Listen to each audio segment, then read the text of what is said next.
walked across the extensive land of Dakota, lived by a tremendous region of water, fought through the War of the Red Cloud, had a superior culture of colorful art, heated the suns, gratifying dances, boisterous festivals, and sparing wars. They are the Sioux, a Native American group who lived in the United States. The name Sioux came from the Ojibwa Indian tribe and it means little snakes. The Sioux Indians were divided into three groups, the Lakota, the Dakota, and the Nakota. Those names had special meanings, friends or allies. They lived up to their name until they had conflicts between the United States.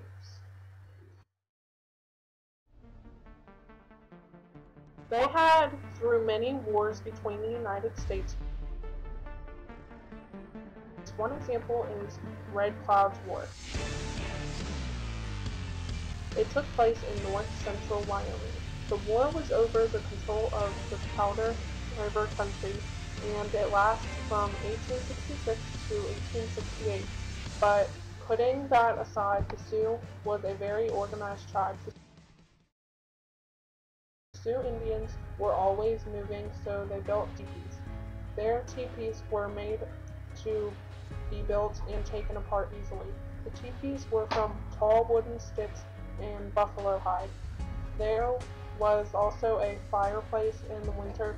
That's why the teepees had a hole on the top. The Indians slept on buffalo robes.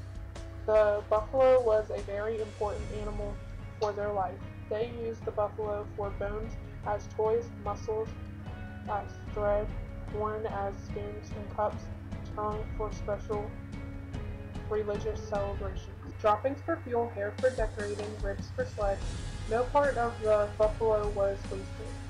Sioux had different kinds of clothing for each gender. The women wore long deerskin or elkskin dresses. The men wore breech clothes and leggings, also buckskin shirts. The warriors wore feathers too. The Sioux Indians had jobs to do. The women were the housekeepers. They built the teepees and owned the teepees. They also carried this teepees to a new location if they had to.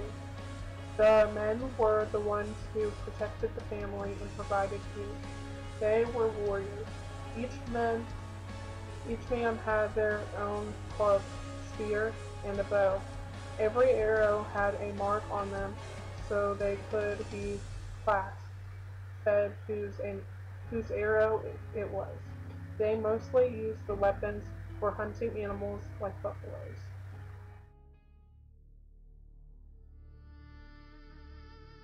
The Sioux were also great at art. The women were known for their beadwork and quilt work.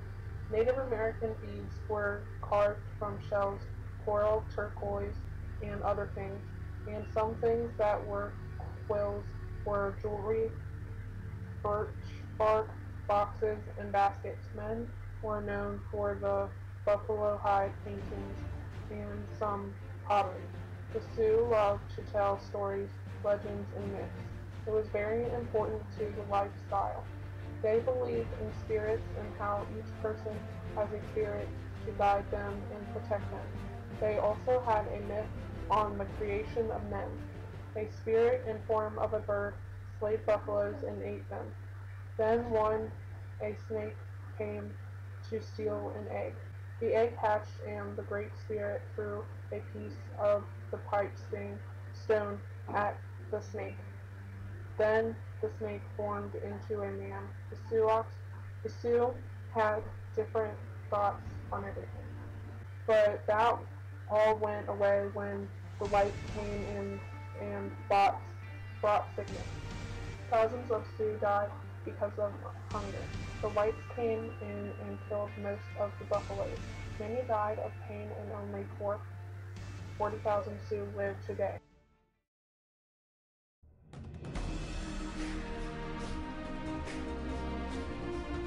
There was a time when the land was sacred, and the ancient one where I was living. time when only the children of the Great Spirit were here to light their fires in these places with no boundaries. In that time when there were only simple ways, I saw with my heart the conflicts to come, and whether it was to be for good or bad, what was certain was that there would be change.